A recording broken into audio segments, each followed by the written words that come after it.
The station where our veterans' voices are heard. MBR Talk. Hey, thanks for tuning in. Welcome, Quack. Program are those of the speakers and do not necessarily reflect the views or positions of any entities they represent. Find us on the web at mbradio.us. Ah, there it is.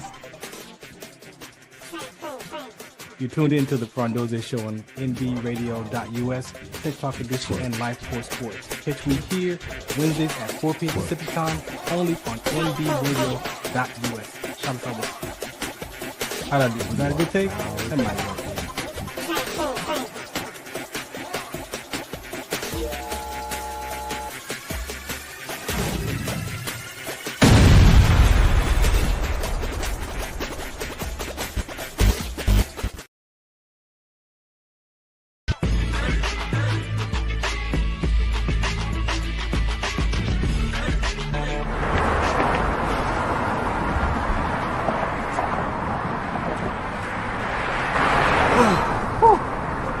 Hey, what's up, man? How you doing? I'm blessed, my brother. How you doing? I'm good, man. I'm good. Hey, did you see the game last night? Oh, that was a good game. But did you see the shot?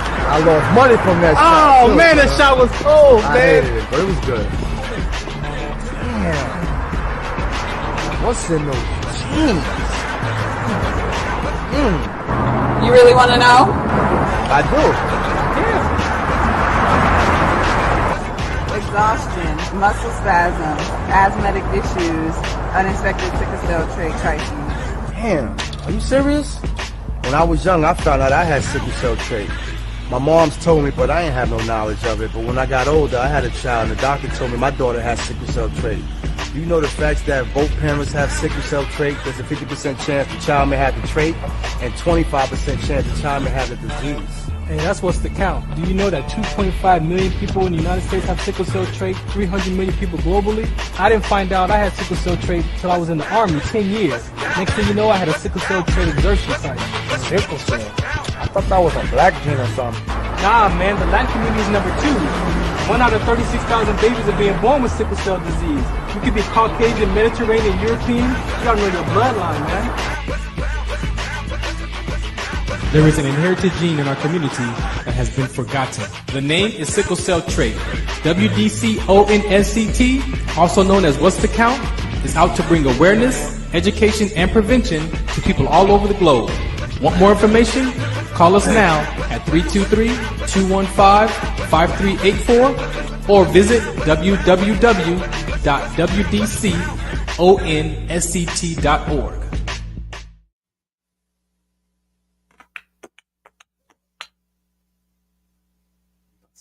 Go.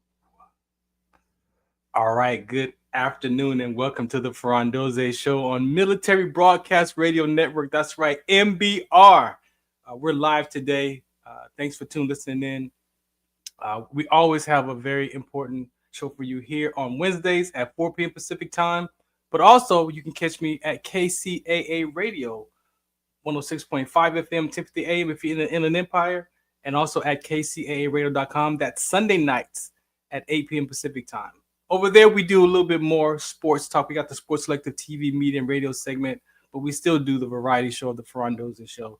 Just depends on where we are and what we're talking about.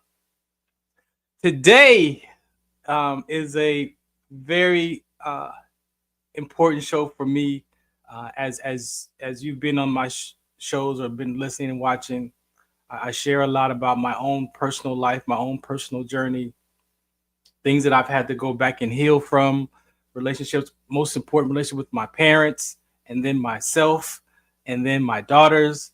And so today's episode is brought to you by Life of A, which is a series that I'm writing.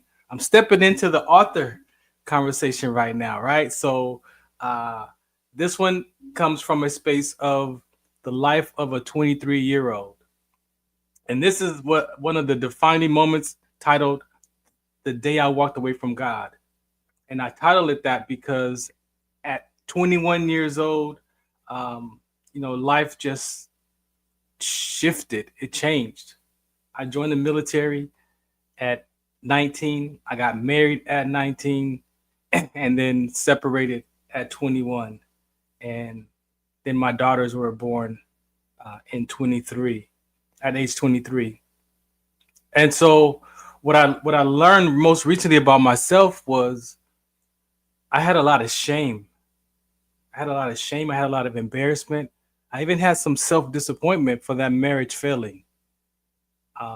We got married. We were in church young.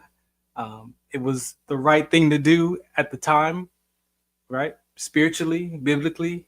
But even in life today, when I look back, it's like, yes, you do want to get married at a younger age because you can protect yourself from those other experiences and memories. And that'll be something that we talk about another time.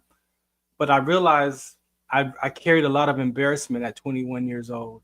I carried a lot of shame, a lot of disappointment. And that did affect other relationships as well.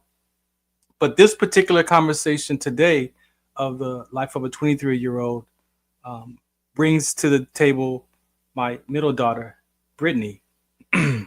And the beautiful part of this conversation is, as I started my healing journey at age 40, in one of the deepest, darkest moments of my life, of my transition out of the military from the sickle cell trait experience, and then my career coming to an end, I was introduced to some education, and that education and that weekend course really opened up my life from my perceptions, my interpretations, my perspectives of life in such a short period of time.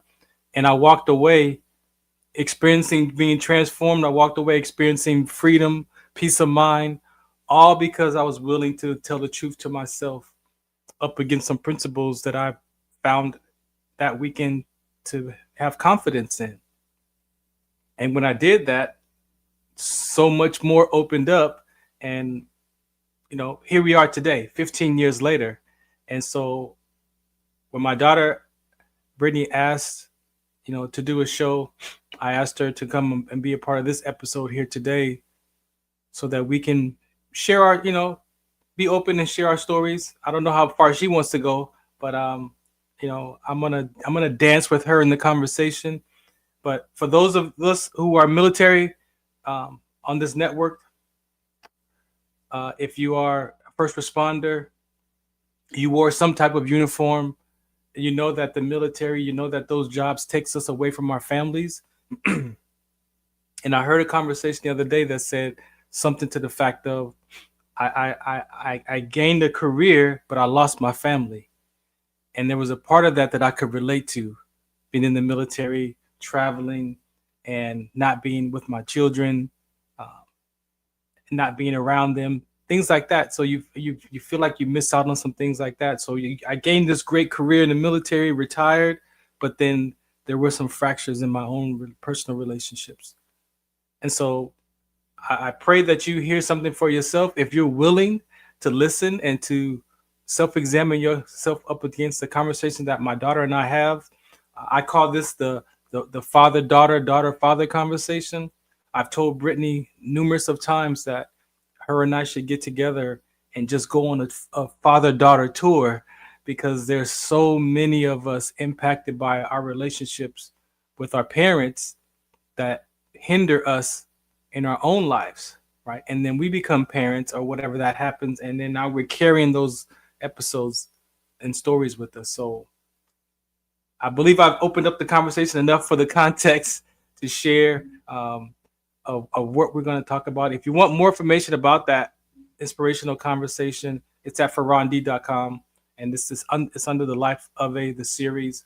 From a 2-year-old decision up until 50, I discovered 10 different stories and meanings that I made up about myself that just wasn't the truth. They were my truth, but they wasn't the truth. And in that space, I was able to ask my parents to forgive me for how I treated them. And that's the thing, as children, we can be the ones to go to our parents and ask our parents for forgiveness. Even us as adults, we're somebody's child, right? And so you have that ability, if you're willing to take a look at yourself and see how you treat your mom and dad, and then go to them and say, hey, you know what? I recognize my behavior, and I want to acknowledge that and ask you to forgive me for how I treated you. It's a different walk. But in Malachi 4:6 and Luke 1:17, that's a biblical context that I learned, that I discovered where it came from. That we can return the hearts of our children back to their fathers, and the hearts of our fathers back to their children. Or there be a curse on the land. And the curse on the land is the things that we see right now in the world today.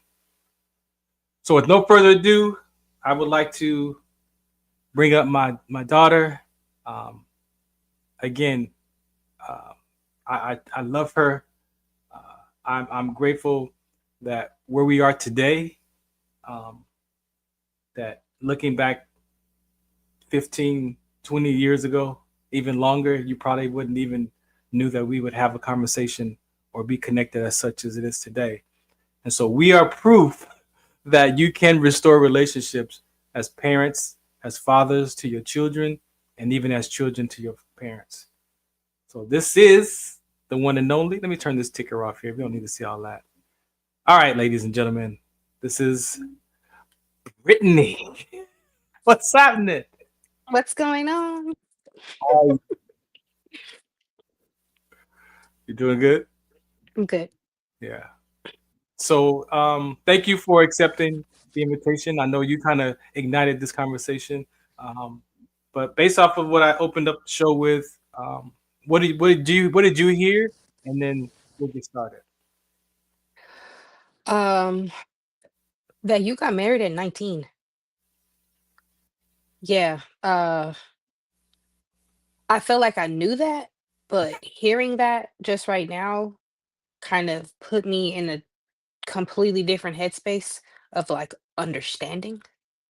And I feel as a child, you don't really get to know your parents as a child or a young adult or a preteen, like I only know you as a grown up, So to hear you were a kid, you were a child, you made mistakes, and it's kind of like mind blowing, like I was a kid, you knew me as a kid, but now you know me as an adult, you've seen me grow my whole life. So I just feel like children don't have that growing period with their parents unless their parents are just 100% honest. And a lot of people like to say that they are honest, but I don't think the world's honest. Yeah. No, thank you. Thank you for saying that, because those are some of the things that we learned, right? On how to be authentic and how to be honest with your loved ones, with people in your life, so that they might hear a different view of you that they've never heard before. And that's why I love to say that I don't know you. Like when I think that I know you or know a person, then there's a part of us that stops listening. And it's like, okay, I already know what you're gonna say. I already know their behavior. Like I already got them figured out.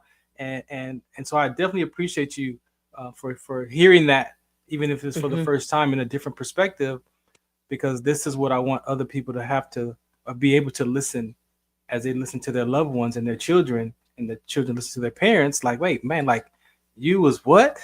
Right? I was like, wait a second, wait. 19?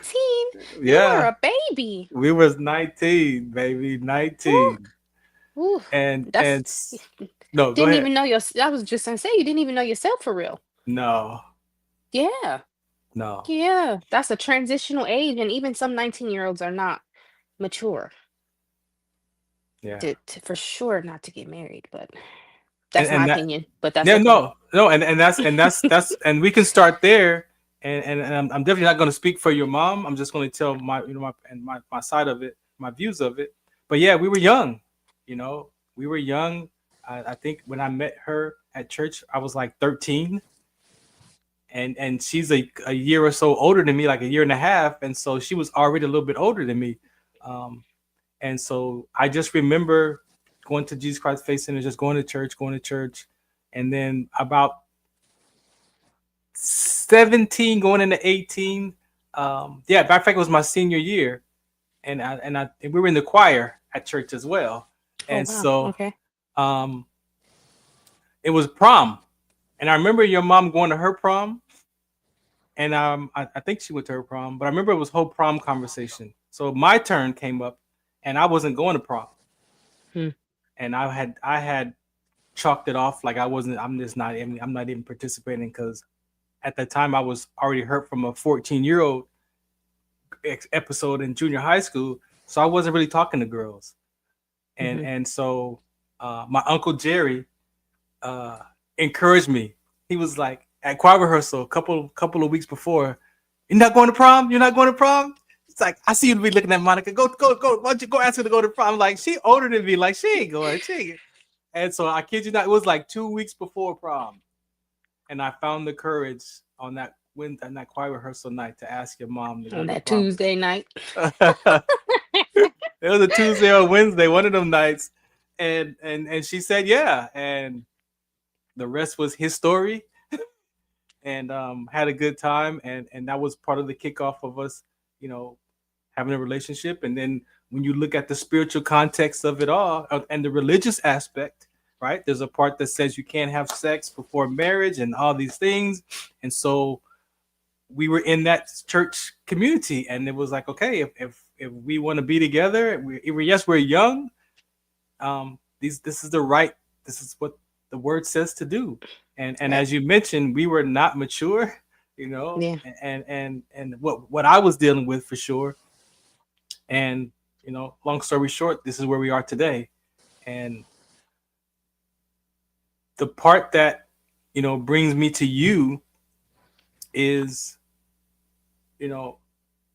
when when Jade was in the process, I didn't even know what was going on. Again, I was 23 by this time, 22 going into 23, and was lost.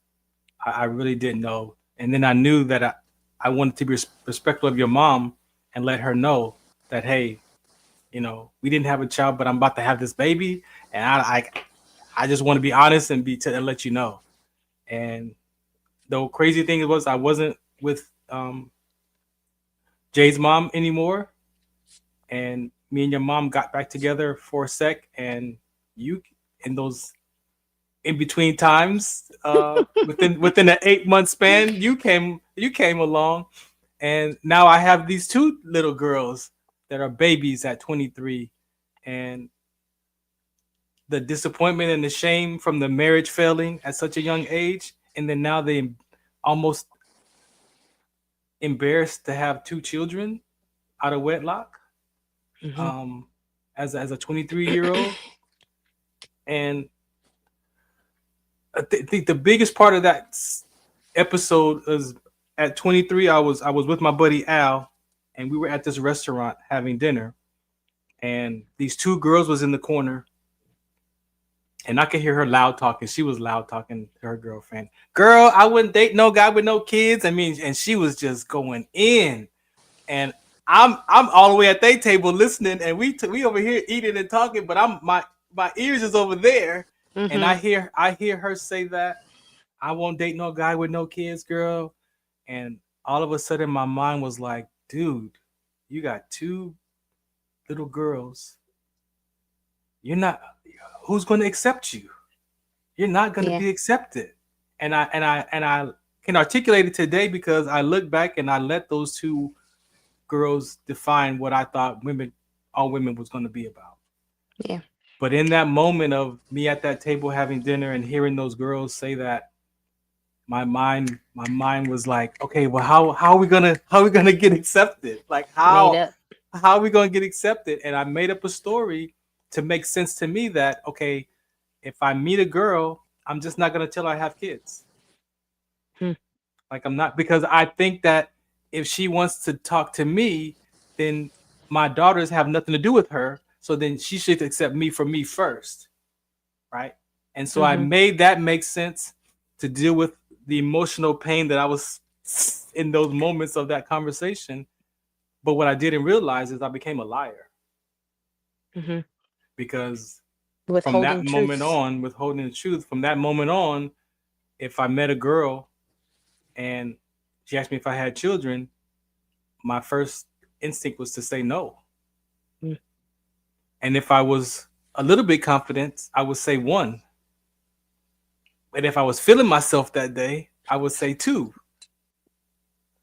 But most of the time I wasn't feeling myself, so I would either lie and say none, or 1 and hold my breath, or 2 and hold my breath. And so, again, I didn't realize that I was a liar. it was a way for me to survive the feeling of not being accepted from a woman. And I'm not proud of that. I own it today as a character flaw, as a decision that I made to survive those moments. But I do own it, and I was never proud of it. And it definitely impacted relationships, up until my 40s. So,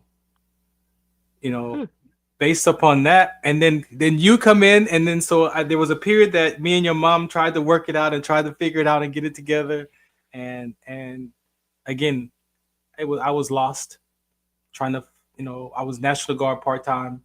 I was trying to find what I was going to do next, and I chose to go active duty military, and that was the transition from the National Guard to the active full-time Army. But by then it was complete. It was done. It felt like those days were over. I do remember in my mind, around 94 or 95, I went to your mom and asked your mom, like, hey, look, I'm full time. I got 2 daughters. I feel like I want to take care of somebody. And what I heard your mom say was that she didn't know me anymore. And I was like, okay, that's fine. But I really walked away silently, hurt. Because I was like, well, you would rather go meet a brand new guy that's not your daughter's father than to get to know your daughter's father that you say you don't know anymore, but we grew up. Like, all that was in my head. And that at that point, I just completed that chapter and was like, okay, I guess that's not going to work out. And I didn't end up with Jay's mom either. So here I am by myself, with 2 daughters that I'm taking responsibility for. And before I give it to you, the last part of that impactful story is I looked at my dad and my mom, and I looked at my dad and I said, well, you know what? I'll just deal with that when they get older. And another fast forward, bad decision. Bad decision, because I did how I thought my dad did me when I didn't see him. And then I felt like I'll just deal with them when they get older. And that decision caused me to miss out on a great percentage of your life and your sister's life. But not only because of that, because I lied. And so if I did have a girlfriend, I couldn't bring you around because I said I didn't have any children. You didn't have no kids. So then I can't Where'd even she come from? So I'm lying to go see you, right? So it's just this whole big lie that I was living at 23, 24, 25, most of those years. And taking that class at 40 years old and then reflecting back 20 something years, I was like, oh my gosh, I have a lot of damage control. And that was my first 40 years. I said on another episode that I had friends that didn't know if I had children. I had people in the military that didn't know if I had children because I didn't talk about, I didn't say anything unless I felt comfortable that day. And, so I had people like, you have kids? You don't act like it, or I would pick you guys up and I take the car seat out because I didn't want nobody to see the car seat in my car. Like it was all of that pretending, but really I was really suffering. I was suffering in silence, and I really didn't talk to anybody about that. My friends didn't know how I felt. No one knew that this was all my internal dialogue to myself. And so having you here today, all the stuff that we've been through, I'd like for you to share from your perspective as far as you want to go back, and then we'll cross the roads together in the transition of where you and I had that talk that day about the reconciliation part of us. Okay. And if you want to say something to something I just said, Start if you want where? to, if you want to say something to what I said before you start, if you heard anything, Just that you when you said like you were a liar, but also kind of like living a double life. I feel like that's more of what maybe created the lying, or you becoming a liar, and mhm, then you got to keep up with the lie. N- yeah, it just took me to like double lives, yeah, like you are one person here and then another person here and then somebody for somebody else, and it's just like, who are you at your core?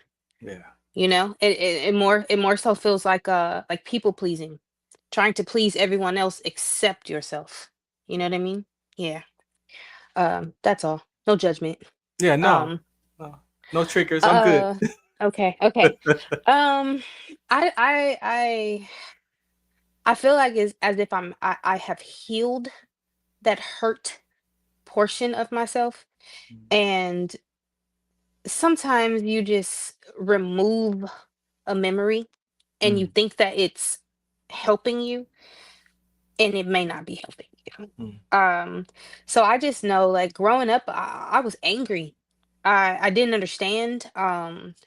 I felt abandoned. I just felt like I wasn't good enough, mm, like uh I can remember all the way back to like fifth grade, and everybody would get picked up early, or their dads would come, or like, just I didn't have that. It was always my mom. So she's my rock.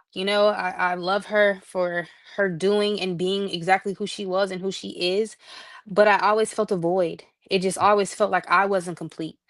Um, and that made me very angry. That made me an angry child. I wanted to fight. I talked smack.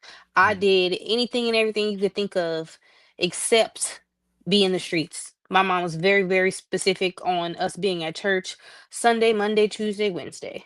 mhm, So Thursdays and Fridays were the days, I got to stay at home and dirty my room or whatever the case may be. But I thank God that he's had his hand on me my whole entire life, and I did not go searching for something that I did not have. I mm, did have very, very, very amazing men in my life. My grandfather, my uncle, I had my actual uncle, but I had cousins that were uncles. I had a godfather that I thought my whole life was my uncle, but that's really my godfather. Found out at 30, but that's okay. Um, but I had to get to a place, and did not reach that place until 22, 21, 22, maybe 23. uh where I also took the landmark, and I was able to see like you were just a person. Like, you weren't this monster, you weren't this person who abandoned me, like you were just searching for yourself. And I, as an adult, now feel, with having children, you kind of can't be everything for someone if you don't know who you are yourself. And knowing that, like being a mom, being raised by a mom, there's certain things I just didn't see that she had to do, or a certain person she had to be for me, mm. until I became a mother. And that's like, oh, girl, you were strong. So it's just like, looking back, I was angry for all the wrong reasons. And again, because I did not know, because everything was kind of like hush hush, or we don't talk about that. That's a conversation for when you get older. It's like, but children need to be told, Yeah, and not like the dirty, crazy secrets or things that are going to traumatize them. You know what I mean? But yeah, just, hey, this is what happened. It didn't work out. I love this person. This person loves me, but we are better off to separate. And I think if I would have known that, like even at 10, my mm, life would have probably went in a different direction. yeah, Because from like 10 to 17, wall complete. mm. I'd be looking over the wall, waving and cheesing and smiling. And as soon as somebody wanted to try to climb my wall, oh, build it higher. Oh, oh, more layers. Uh, I didn't trust. And I believe that that was because I didn't have a male version to trust. Of course, I trust my grandpa, my godfather, my uncle. I trusted what they said because I knew who they were. But a new person, somebody random, what are your intentions? Aren't you gonna leave too? So I sort of made up this lie to myself, my truth, my personal truth, that they only all stay around for a certain amount of time. So I allowed myself to be vulnerable, probably like 3.5%. And once the 4 or 5% needed to approach, it's like, nah, it's all right. This is over anyway. Aren't you leaving? This it's been 3 months. It's time for you to go. It's about that time. So um all I know is once I took the course, actually for the second time, because I did take it as a teenager, and I just remember I felt forced. I felt very much so forced. I think I lived like maybe 10 minutes away from the place. I lived like 10 minutes down the street from where we had to be at 9 o'clock in the morning. And I was being driven back and forth to Fontana for that whole weekend. And I was just furious. I had no ears. They were shut down. My spirit wasn't ready to receive. And as I look back on that, I'm just like, could my what could my early adult years have been like if I would have at 13 heard or learned or saw you as a person? You know what I mean? Like, where could I be today if that had changed 20 something years ago for me? You know? So it's just like, but I do thank you for that first experience. I got to be with you. I got to see who you were. You know, for the first time, it's like, nah, I want to go home. Take me home because that's familiar. I he gonna leave anyway. Like that's literally how I felt. But taking it as a adult, I was able to hear. I was able to actually have a mirror in front of my face to say, I was harsh. I was cruel. I wasn't forgiving. You know, I had made up all these different stories as to why you left and never shared it. Like suffering in silence was that's that's a real thing. And I think other people think, even me to this up until this point, I felt as if I spoke about it, somehow it made me weaker. If I tell people what I'm thinking, they'll think I'm crazy. I already think I'm crazy. So if I think I'm crazy, I'm telling you and you looking at me crazy, well now I know you think I'm crazy too, you know? So uh I'm just so very thankful that when I did take it, it was a choice of mine. I decided to do it. I wanted to do it. And I went in there with an open heart. I went in there looking for a change. You know what I mean? I feel like some people, they do things because maybe they're forced or they do things because it's suggested. But if you don't have an open heart, like you said, to hear, you will never receive. So once I got that and I'm like, yo, you were 23? Like, wait, what? I, mm-mm. That just blew me at that point, you know? Like, whoa. let's put a pin right there because that's the moment that I had an opportunity to share with you my stuff, right? But to go back where she's to the point where she's right now, those that are listening and watching, when I took the course at 40, my friends around me that introduced me to that education, they paid for the whole curriculum for me. They said, look, you just got to show up. You pick the dates. It's all paid for. And when I got done, they said, we're going to pay for your daughters, all 3. What? So that first time that you and Deja was there, Jade, you and Deja were paid for. Wow.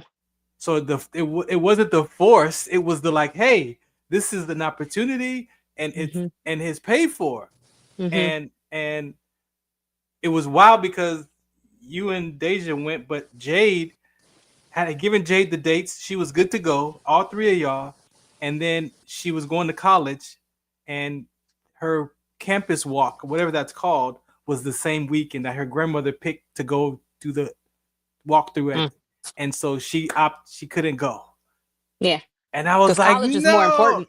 right? I was like, College is no, more what are you important. doing? Like, what are you doing? No, no. And she was like, no, I got, and so, you know, you and Deja went, and it was about, I think 2 years later. It was one on your birthday. We went to Fox Hill. Me and Deja met you at Fox Hill Mall. Yep. And we went to go eat somewhere in a restaurant there, and we were having dinner, and you said something, and me and Deja looked at each other and said, and she said she didn't get nothing from Landmark. It was like we were like, did you hear what she just said? And she said, because you was closed off. Oh my God, you was so Shut closed down. off that weekend. I was a brick wall. I was a brick wall. And it was like 2 years later, we were having dinner, and Deja we looked at each other. You said something about your life being so bright or something. And we looked at each other. It was at the same time, it was like, she said she didn't get nothing. Was there. She was there. Listening. Yeah, she was in the room. She was in the room. She was in the room. But also was the hate in the room. So sometimes the hate screams louder than the joy. Right. Unfortunately, yeah. And right. And so leading up to that part where you took it as the adult is when I had that opportunity and I realized that, oh my gosh, I asked my parents to forgive me, but I now have to go to my daughters and ask them to forgive me. And I went to your sister, I went to Jade first, I went to you and Deja. And I tell people, you know, Jade said she forgave me, but she would talk to me when she wanted to. And I accepted that. I came to you, and I tell people to this day, Brittney cursed at me for like an hour and 45 minutes. I said she went in for an hour, and you could see her look in her head. Like, and that one time, all written down in my brain. She was like, and that one time,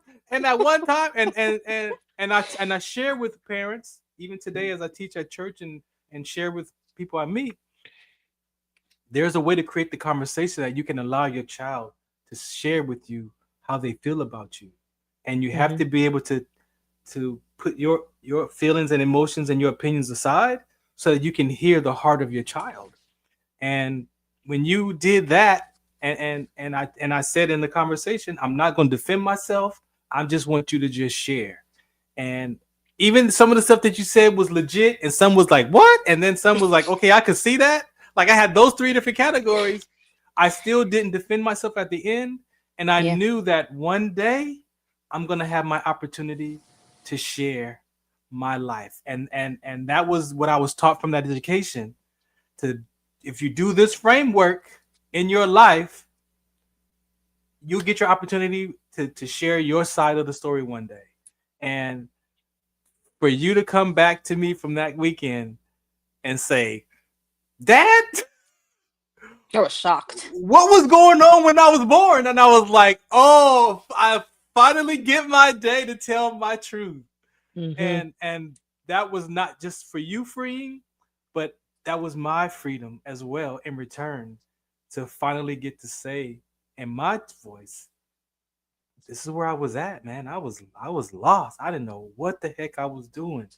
And as I opened up the show with. So this is the part where our conversations intersect, and the beauty of you walking away that second class, like, okay, we got a shot, right? And even though I remember asking for forgiveness, you told me later, I still tested you to see if you was really gonna be who you said you was being. I want you to speak to that part, because I remember you saying that, and I was like, okay, you don't remember that? Oh no, okay, so that was just me then. That was my marking brain that you told me. You was like, there was like a few years in between that, and you was like, you know, I was trying to see if you was gonna really keep your word, you know, and I'm glad that I was aware of that, and I'm glad that I was able to honor my word to you and your sisters. And before I give it back to you, I want to say this. When I realized we have this picture of you, Jade, and Deja at the Armory playing basketball, and Mhm. and so in my mind, one of the main reasons why I believe that your older sister is still, upset with me, is because in my mind, I just always wanted to make sure that the three of you had a relationship. Like, even if I wasn't going to be there, like, I wanted to make sure that my daughters know each other and that you have a relationship with your sisters, right?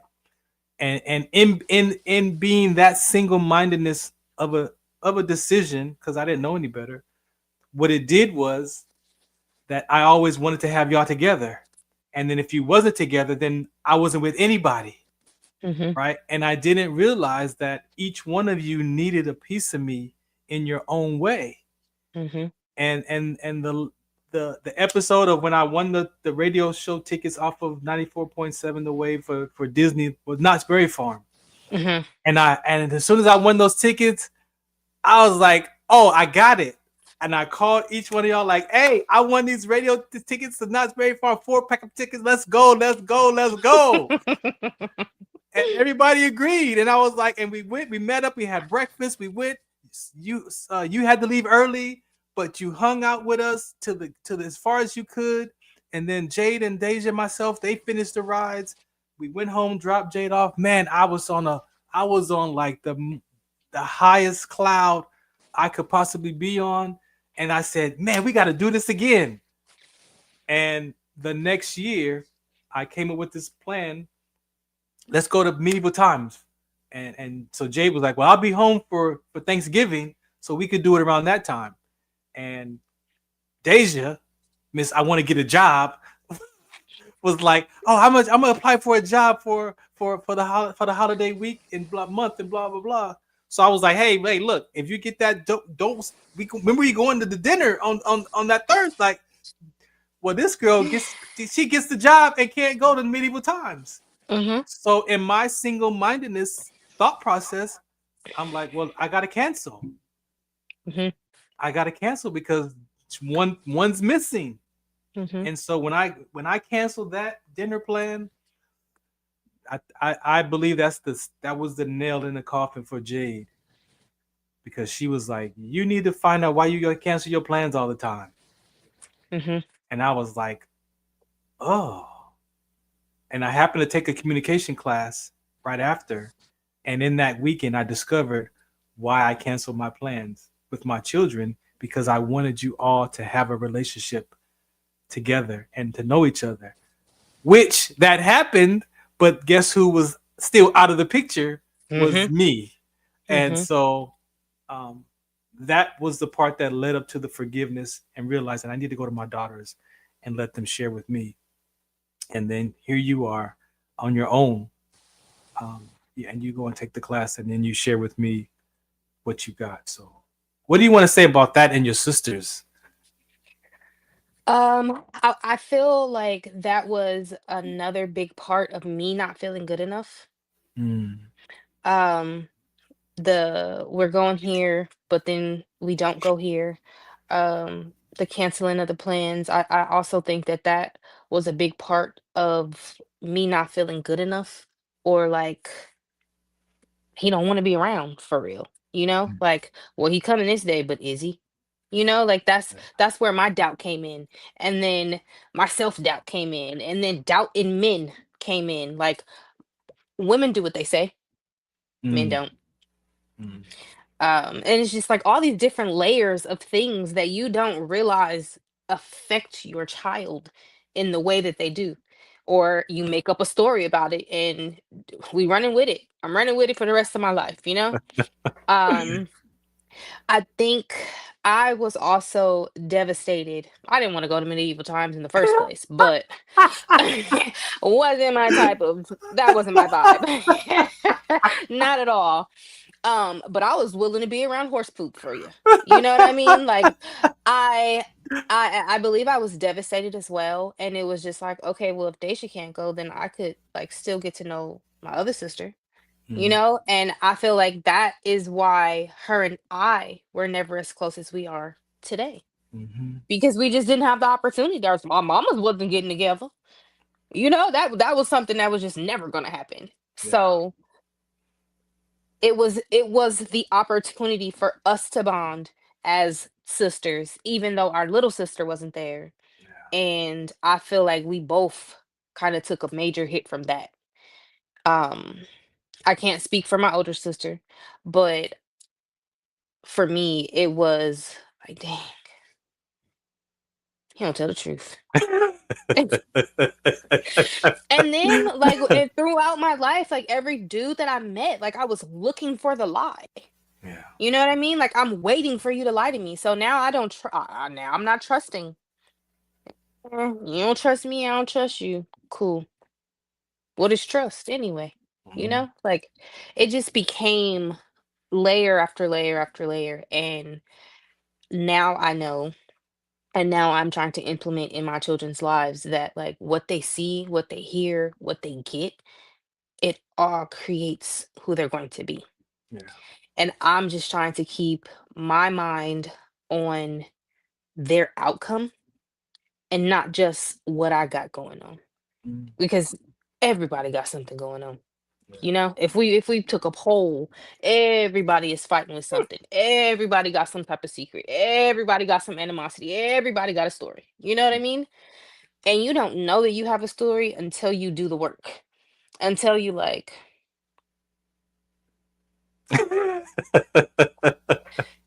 Is that where that came from? right, right.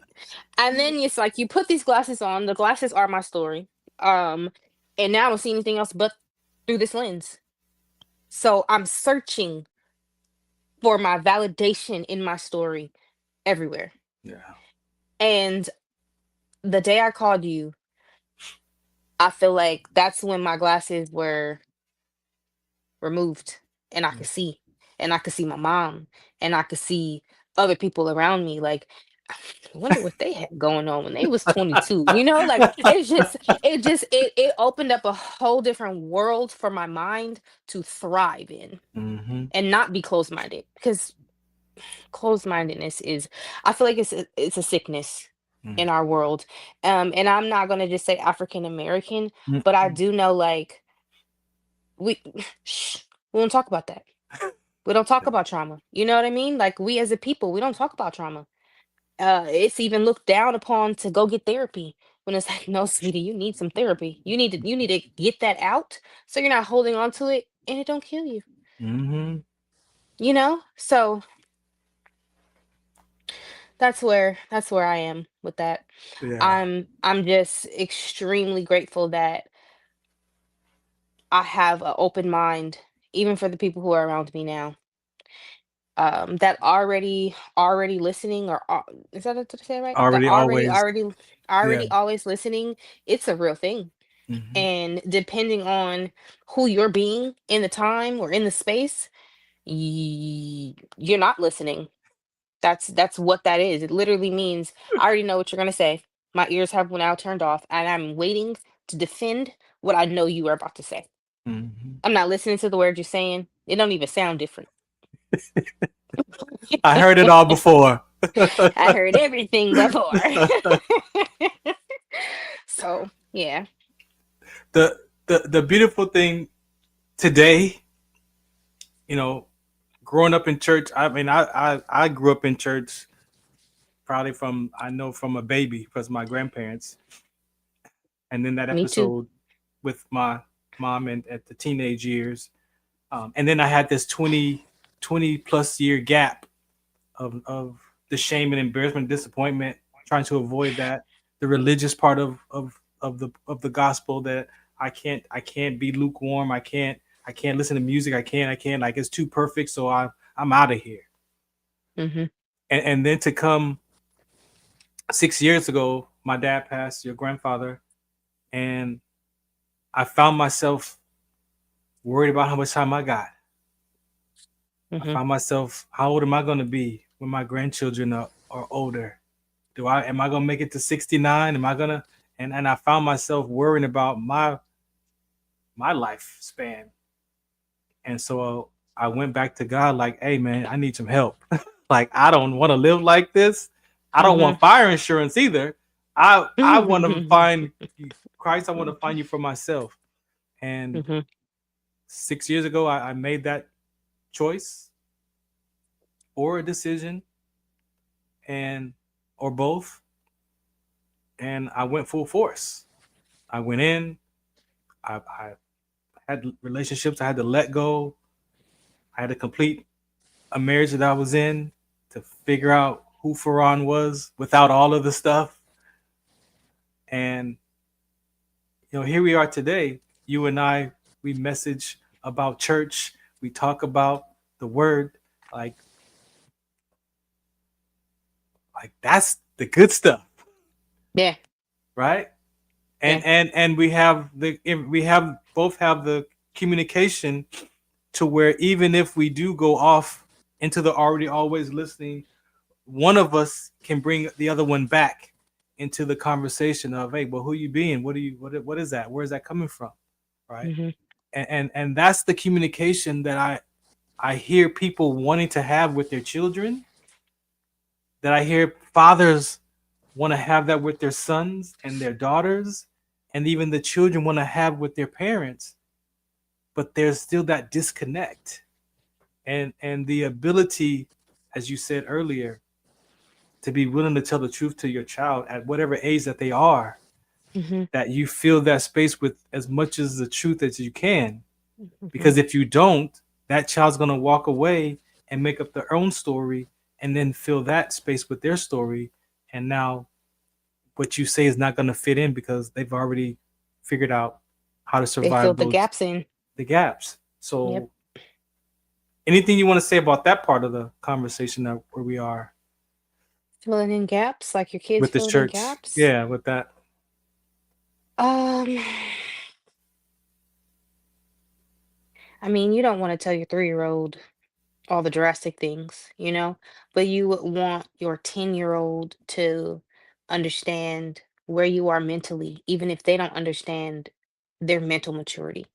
And not necessarily saying, like, hey, they did this, they did that, like, not pointing the finger, but just owning up who you were and what you was doing yourself. You know what I mean? Yeah. Yeah. I know I share that even for myself, I disappointed you and your sisters. And I had a lot of those things that I could point to for myself that I was disappointed. I could say, yeah, I know I disappointed them in that episode. The ability to come back and tell the truth to your child, to yourself, I believe that is also a level of freedom for the adult perspective, right? Because you're carrying all that weight. The child looks at you as a superhero that you could do no wrong, and then you Mm-hmm. disappoint that child that day, and then there's the fracture, and then a couple of more episodes it happens, and now there's a gap, and now there's a space that the child doesn't even want to listen to you because it's just like, yeah, I heard that before, man. I feel like that's where accountability comes in. And I feel like most adults feel like they don't have to be accountable for their actions because they're the adult and Mhm. I did what I did because I'm protecting you.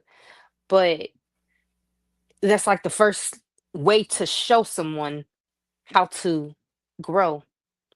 Like you got to take accountability for the things you do. You can't go around blaming the rest of the world for your mess ups, you know what I mean? So Yeah, it's just like that's the vulnerability in that is what needs to be restored. It doesn't matter how they look at you. You told the right. truth. You expressed what it was. You can't do anything but accept that, even as a child, even as an adult, The more vulnerable and the more accountability you take, it's kind of like, hmm, oh, well, I can trust what you say. Mhm. Well, you were being honest with me. Well, now I don't expect you to lie to me or, to persuade me into this when it's really that. Then you don't then you don't have animosity. You don't have your children hating you. You don't have your children feeling like they don't know who their parents are. Yeah. Yeah. I think we grow up in a in a world, again, my mom, calls them generational curses, but there are Mhm. also generational consequences of emotional consequences that Mhm. both parents have a responsibility to also look at and to be okay with that. Hey, you know what? Maybe I didn't. Maybe you was the kind of child that needed some emotional support that I didn't give you, or you was a child that needed information that I didn't give you that information. Like, how do you see? Oh, go ahead. No, go ahead. Sorry. I realize now, being a parent, that you only give what you get. So if you were a child that didn't get any emotional support, you didn't get talked to, you just got sent to your room and you doing it because I said so. That's how you move through life, because I said so. Now you got your chest poked out and you should be vulnerable. You should be telling the truth. And it's like, nah, I did that because I wanted to. Well, yeah, we know you wanted to, but what was the logic behind that? Yeah. What were you thinking? And I I think it's hilarious because if you are now two parents and one parent didn't get nothing but it'll be all right, go sit down somewhere. Now you're an adult who's telling your person or your significant other, you all right, go sit down. And it's like, wait, no, I'm not okay. I actually need to talk about this 7 different times in order to Right. be okay. Right. Please give me my 7 times. And then you become unspeakable, unmanageable, like unknown, And I think that's one thing that I am really, really, really, really, really trying to make sure that I do for my girls. Explain. Like the way that I learn, you got to explain that to me. Yeah. Then I have to ask you a couple questions about it because did I understand what you said? Did I get what you said? I need to run that back for you. Did I get that right? Okay. Well, now I got this question. I will ask a question 7 different ways and still be asking the same exact question. But Yeah. because your response to me is the same, I feel like I need to ask my question differently Right. because I'm not getting more from you. Yeah. I'm just still getting because I said so. Right. Well, because I said it on that day at this time because that's how I felt to say it. Like, oh, okay. But Yeah. I'm still confused. You're still confused. Now we just confused. Right. So. And we call that communication. We call that I'm a listener. Healthy. I'm a good. Healthy Oh yeah, that's healthy. communication. I'm a great listener. I'm a great listener. Great. And you didn't hear me at all. Yeah. So. I want to say thank you. For You're welcome. these opportunities. I just really believe that our conversation. There's so many, and I know you've heard from your profession, just a lot of conversation from women dealing with life as men, and so what I say is, me as a male, and my ability to go to my parents for forgiveness, and then to go to my daughters for forgiveness. I have a voice in this conversation because as a male, as a father to his son, and a son to his father, and then a father to his daughters, like that's male and female in both directions, right? And I did 2 talks with my inspiration reads: The Life of a 5-Year-Old, My Perception of My Father, and then The Life of an 8-Year-Old, The Latchkey Kid of 1978. And the life of a 5-year-old is more of the son to father talk. And so when I did that first talk, I'm expecting men, because it's, to me in my mind, it's dedicated for men because it's the son to father. But no men showed up. Yeah. It was women. And the women that showed up, we read the read. Here's one right here. Here's a little one. So we read the read, right? And then I allowed them to ask me questions. That was only supposed to be an hour. It was 90 minutes. And then we had to shut down because it was 90 minutes. And I walked away like, I didn't think that was gonna happen like that, because those were women. Yeah. But what God showed me was it's a human being conversation, Farron. Yeah. And those women were able to look in their life at their boyfriends, at their husbands, at their dad, and say, well, you said something that reminds me of my dad or my boyfriend or my son or my like, and I was like, oh my gosh, like this is not just about men. Yeah, This is about people. people. And the next one of the Latchkey Kid of 1978, there was majority women. There was a guy that came with his son, and it was the same effect. I'm like, these. So in my mind, I'm thinking that this book is categorized for men. This one's categorized for and it was like, no, Not at all. these are people deal with these episodes, and the principles, the biblical principles are across the board. So no matter what your story is, if you put it in that conversation, you're going to get what you need from those principles if you apply them to your life. And so I'm just like, all right, man, I get it. And that's why I'm excited to have these talks with you, because from you to me and me to you, we cover the whole spectrum of men and women, males and females, right? Mm-hmm. And the power that your story, your revelation came for you as a young woman could heal a lady who's 50, 60 years old, who hasn't dealt with her teenage or younger child conversations and within herself. Mm-hmm. And so that's why I'm excited. That's why I'm happy. And I'm grateful that you took your time out from your family and to be and do the show with me. I want veterans. I'm honored. Thank you. I want veterans to in our community to have an opportunity to sit with your children. We get deployed, we go overseas, we do training, we go away. I didn't realize that I disconnected from my family like 2 weeks before I had to go to a training site, so that I didn't have the emotional tie while I'm gone. Because society told you, or all men, that you can't be weak. You can't show emotion. Mm-hmm. And how that impacts the people in our life, our children. Whether you live in the home with them or not, you still get to be responsible for that. And that's what I learned when I talked to you and your sisters. I was like, I was a father, but I wasn't a parent. I wasn't a parent. I did relationship maintenance and sent money and don't know what to say when I was on the phone with y'all. Mm-hmm. That's not what a parent is. And so for men, I share today, as a male, we have to figure out what our ingredients is what it is to, because a father is a role. A parent is a role. It's not a person. A father's not a person. That's a role that we get blessed to take on.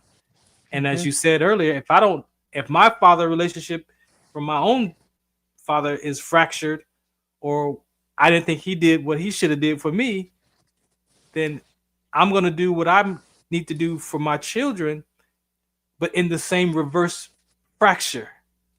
Yep. And I made that decision to say, well, I'll wait till they get older.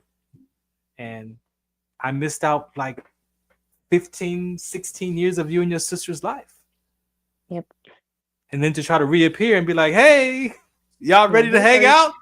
Who are you, sir? But that's what my mom, that's what happened between me and my mom and my dad.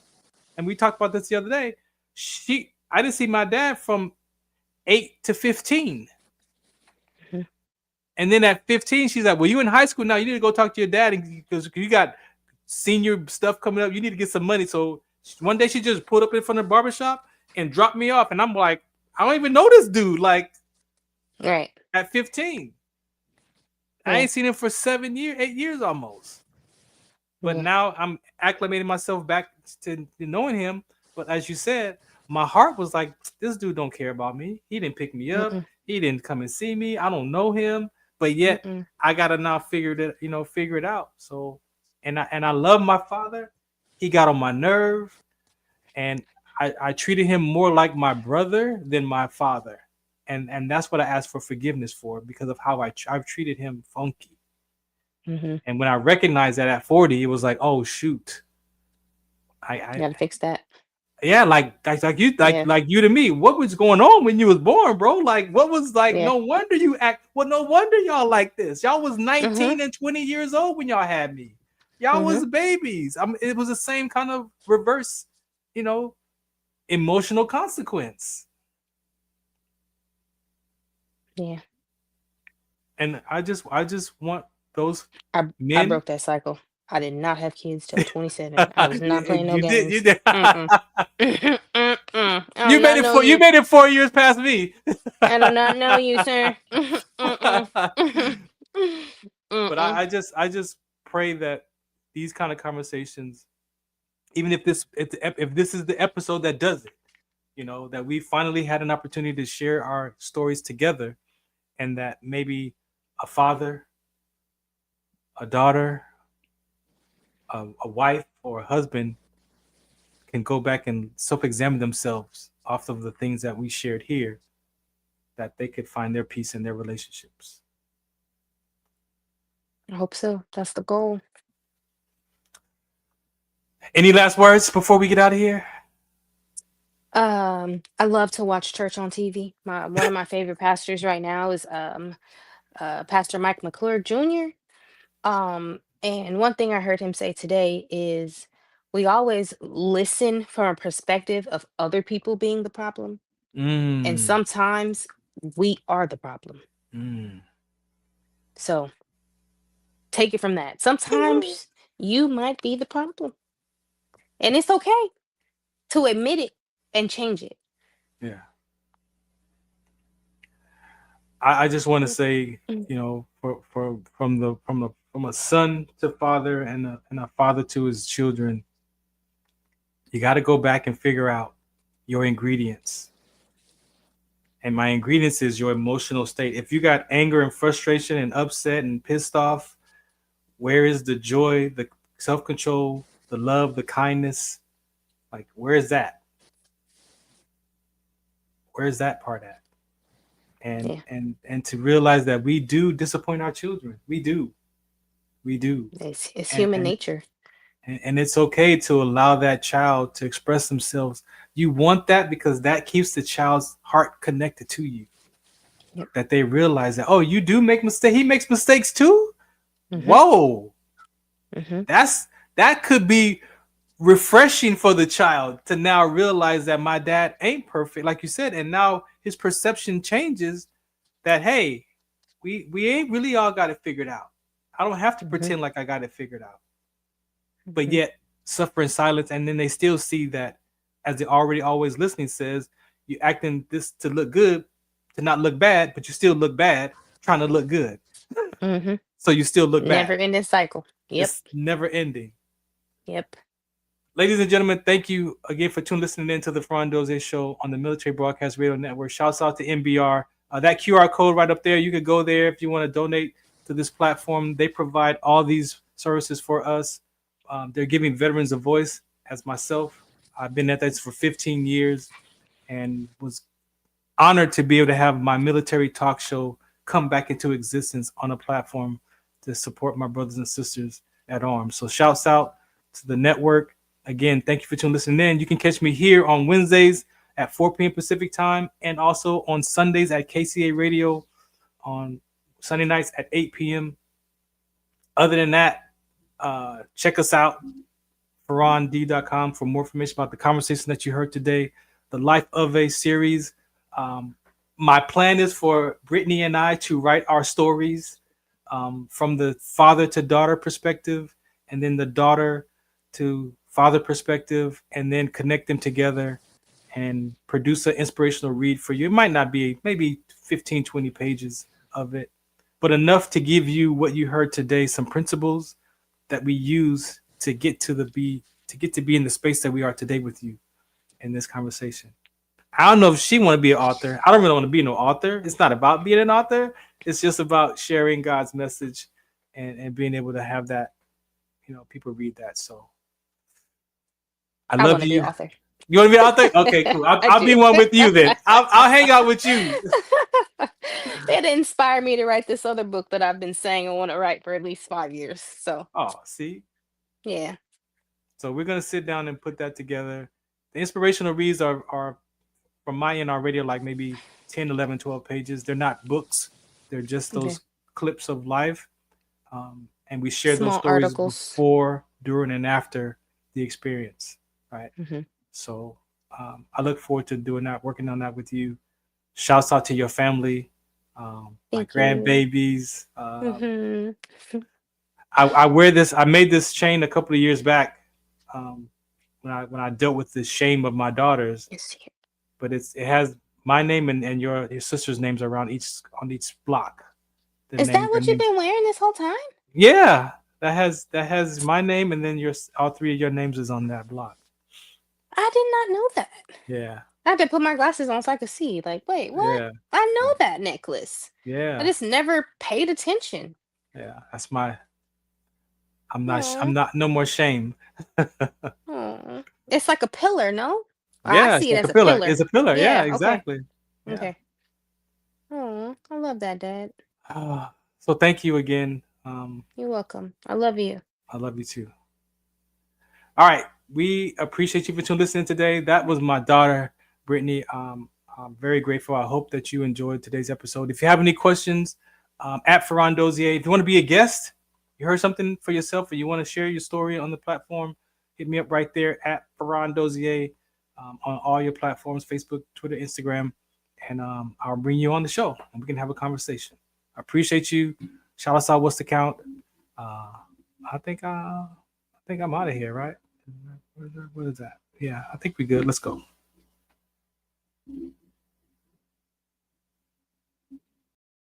Justice Jackson, they captured Herman Goring alive. Tell me about him. He's the face of the Nazis. I'm gonna put Goring on trial. Edward escapes the hangman's noose. Very sure of yourself. No man has ever beaten me. Goring has to fall. You don't just have to win, you have to be flawless. You're walking into a trap. Knowing what we know now, would you still follow Adolf Hitler? Nuremberg, rated PG-13, opens November 7th, only in theaters. Ladies and gentlemen, thank you for tuning in to Military Broadcast Radio. As we wrap up today's show, we want to remind you that the podcast of today's episode will be available right after we go off the air. So if you missed any part of the show or want to listen again, be sure to check it out. And remember, we're here to support and honor our veterans. Your stories and experiences matter, and we are committed to giving you a platform to share them. That's right. We're here to give our veterans a voice. So don't forget to catch the podcast and stay connected with us. Giving our veterans a voice.